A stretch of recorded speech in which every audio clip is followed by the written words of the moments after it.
Diyarbakır'da tarihi ve turistik yerlere bir gezi yapalım istedik. Diyarbakır İl Teşkilatımızdan arkadaşlar ve Gençlik Kolları Teşkilatımızla birlikte üzülerek belirtelim ki görmüş olduğumuz manzara bizi derin üzüntülere sevk etti.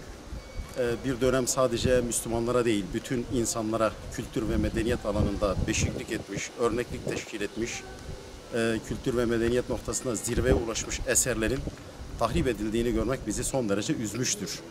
Oysa ki bütün dünyaya ortak bir yaşam alanında, bir medeniyet alanının inşa etmesine örneklik teşkil etmiş bu yerlerin mutlaka muhafaza edilmesi, korunması ve gelecek nesillere aktarılması gerekiyor.